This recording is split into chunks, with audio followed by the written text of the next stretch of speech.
Diabetes பேஷண்ட்ஸ்க்கான diet சார்ட்ல இன்னைக்கு 3வது part பார்க்க போறோம். இதான் ஃபைனல் பார்ட். அரண்மனை மாதிரி பார்ட் 4லாம் கிடையாது.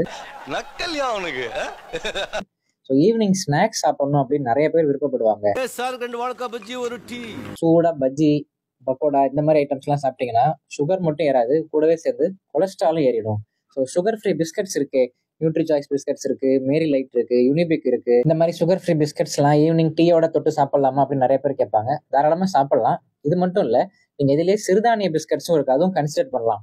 உங்க ஊர்ல இருக்கக்கூடிய சூப்பர் மார்க்கெட்டுக்கு போங்க. அங்க போயிட்டு சிறுதானிய பிஸ்கட் இருக்கான்னு கேட்டீங்கன்னா அதுக்குன்னு ஒரு தனி செக்ஷனே வச்சிருப்பாங்க. அதை வாங்கி பாருங்க எங்க மேனுஃபேக்சர் பண்றாங்கன்னு. உள்ளூர்லயே பண்றதா இருந்தாங்கன்னா நேரா அந்த மேனுஃபேக்சர் பண்ற இடத்துக்கே போயிட்டு, தம்பி இது மாதிரி எனக்கு சுகர் இருக்குப்பா, நாட்டு சக்கரை கம்மியா போட்டு ஒரு பேட்ச் ரெடி பண்ணி கொடுங்க அப்படின்னு சொன்னீங்கன்னா தாராளமா ரெடி பண்ணி கொடுப்பாங்க. அது மாதிரி நம்ம கிட்டயும் ஒரு ஆள் இருக்காரு, விக்னேஷ்னு சொல்லிட்டு சிவகாசியில. நம்ம என்ன சொன்னாலும் அதுக்கேற்ற மாதிரி கஸ்டமைஸ் பண்ணி சிறுதானிய உணவெல்லாம் செஞ்சு கொடுப்பாரு. நெக்ஸ்ட் வீக் நம்மளே சிறுதானியத்திலேயே பிஸ்கட் செய்யறது எப்படின்னு ஒரு வீடியோ போடுவோம். டைரி மில்க் செய்யறது எப்படின்னு வீடியோ போட்டாச்சு. பிஸ்கட் செய்யறது போட மாட்டோமா? எவ்வளவோ பண்ணிட்டோம், இத பண்ண மாட்டோமா? டின்னர் டைம் ரொம்பவே முக்கியம். நைட் 8 மணிக்கெல்லாம் நம்ம சாப்பிட்டு முடிச்சிடணும். என்ன ரீசன் அப்படின்னா, சாப்பிட்றதுக்கும் தூங்குறதுக்கும் நடுவுல குறைஞ்சது 2 மணி நேரமாவது இடைவெளி இருக்கணும். அந்த டைம் தான் கேஸ்ட்ரிக் எம்டிங் அப்படின்னு சொல்லுவோம். அதாவது வயிற்றுல இருந்து குடலுக்கு போற டைம் 2 மணி நேரம்.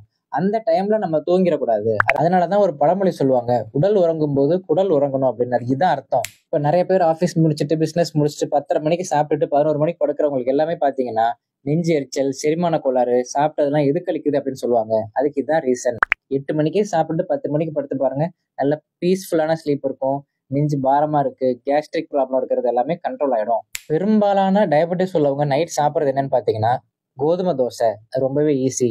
சப்பாத்தி, கோதுமை கஞ்சி. ஆனா கோதுமை கஞ்சி மட்டும் குடிச்சிடாதீங்க. இன்னைக்கு காலைல ஒரு பாட்டி வந்தாங்க, 511 இருந்துச்சு சுகர். என்ன பாட்டி காலைல சாப்பிட்டீங்க அப்படின்னு. கோதுமை கஞ்சி தான் குடிச்சேன் அப்படின்னாங்க. ஸோ டயபெட்டிஸ் உள்ளவங்களுக்கு கஞ்சியாவோ கூழாவோ குடிக்கும்போது சுகர் ஏறிடுது. இதுக்கு நிறைய எக்ஸாம்பிள் நம்ம பார்த்தாச்சு.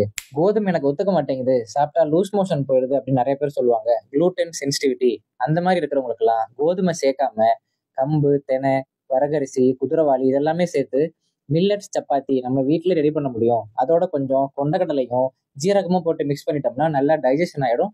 கொண்டக்கடலை சேர்க்கறதுனால புரோட்டீனும் கிடைக்கும். ஸோ நம்ம வீட்லயே இந்த இன்கிரீடியன்ஸ் எல்லாம் செலக்ட் பண்ணிட்டு மாவு மில்ல கொடுத்து அரைச்சு சப்பாத்தி மாவு ரெடி பண்ணிக்கலாம். இதுதான் மில்லட்ஸ் சப்பாத்தி. முன்னாடி எல்லாம் சேமியால ஒரே டைப் ஒயிட் கலர்ல மட்டும்தான் வந்துச்சு. இப்ப ராகி சேமியா, தெனை சேமியா, குதிரைவாளி சேமியான்னு 5-6 வகையான சேமியாக்கள் வந்துச்சு. ஒரு நாள் ஒன்னு யூஸ் பண்ணலாம்.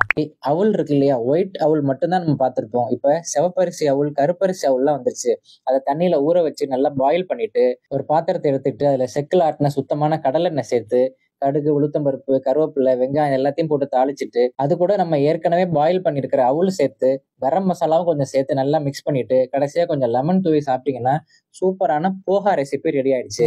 எப்படி நம்ம லஞ்சுக்கு 3+2+2 ஃபார்முலா ஃபாலோ பண்ணமோ, அதே மாதிரி டின்னருக்கு 5+2 ஃபார்முலா ஃபாலோ பண்ணலாம். அதாவது 5 நாளைக்கு இந்த மாதிரி நார்மலா உள்ள ரெசிபிஸ் எடுத்துட்டு 2 நாளைக்கு வெறும் வெஜிடபிள் சேலட் மட்டும் சாப்பிடலாம். வெஜிடபிள் சேலட் அப்படின்னா ஒன்றும் பெரிய விஷயம் கிடையாது, ரொம்ப சீப்பாவே நம்ம முடிச்சிடலாம். வெள்ளரி பிஞ்சு, கேரட், வெங்காயம், கொத்தமல்லி இது எல்லாத்தையுமே மிக்ஸ் பண்ணி அது கூட கொஞ்சம் சாட் மசாலாவும் லெமனும் தூவி சாப்பிட்டோம்னா சீப் அண்ட் பெஸ்டான வெஜிடபிள் சேலட் ரெடி ஆயிடுச்சு.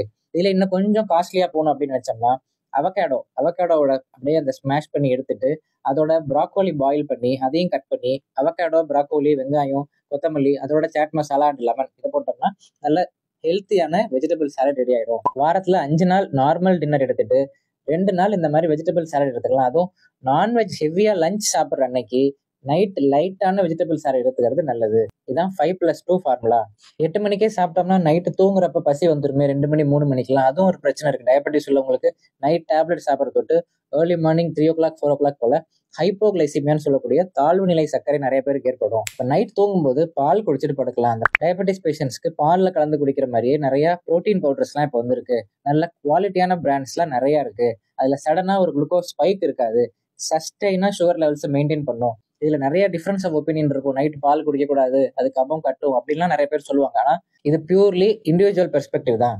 உங்களுக்கு நைட் பால் குடிக்கிறது கம்ஃபர்டபுளா இருக்கு, சளியெல்லாம் பிடிக்கல அப்படின்னா நீங்க தாராளமா ஃபாலோ பண்ணலாம். ஏன்னா ஒவ்வொருத்தருடைய உடல்நிலையும் ஒவ்வொரு மாதிரி மாறும்.